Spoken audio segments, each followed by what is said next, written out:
بسم اللہ الرحمن الرحیم نحمدہ و نصلی علی رسولہ الکریم۔ سیدنا تقدس مسیح موعود علیہ الصلاۃ والسلام فرماتے ہیں، اور جان لو کہ میں ہی مسیح ہوں اور برکات میں چلتا پھرتا ہوں، اور ہر روز برکات اور نشانات میں اضافہ ہوتا رہتا ہے، اور نور میرے دروازے پر چمکتا ہے۔ مجموعہ اشتہارات جلد سوم، حاشیہ صفحہ 309۔ حضرت ڈاکٹر میر محمد اسماعیل رضی اللہ عنہ حضور علیہ السلام کے اخلاق و اوصاف کے متعلق تحریر فرماتے ہیں۔ آپ میں ایک مقناطیسی جذب تھا، ایک عجیب کشش تھی، رعب تھا، برکت تھی، موانست تھی، بات میں اثر تھا، دعا میں قبولیت تھی۔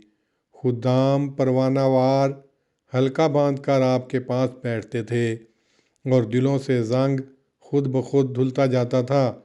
غرض یہ کہ آپ نے اخلاق کا وہ پہلو دنیا کے سامنے پیش کیا جو معجزانہ تھا، سراپا حسن تھے، سراسر احسان تھے، اور اگر کسی شخص کا مثیل آپ کو کہا جا سکتا ہے تو وہ صرف محمد رسول اللہ صلی اللہ علیہ وسلم ہے و بس۔ آپ کے اخلاق کے اس بیان کے وقت قریباً ہر خلق کے متعلق میں نے دیکھا کہ میں اس کی مثال بیان کر سکتا ہوں۔ یہ نہیں کہ میں نے یوں ہی کہہ دیا ہے۔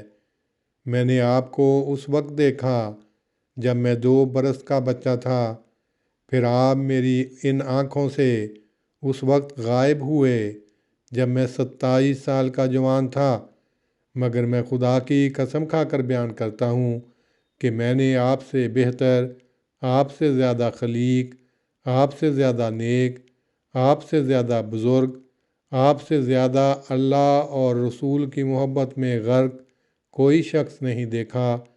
آپ ایک نور تھے جو انسانوں کے لیے دنیا پر ظاہر ہوا، اور ایک رحمت کی بارش تھے جو ایمان کی لمبی خشک سالی کے بعد اس زمین پر برسی اور اسے شاداب کر گئی۔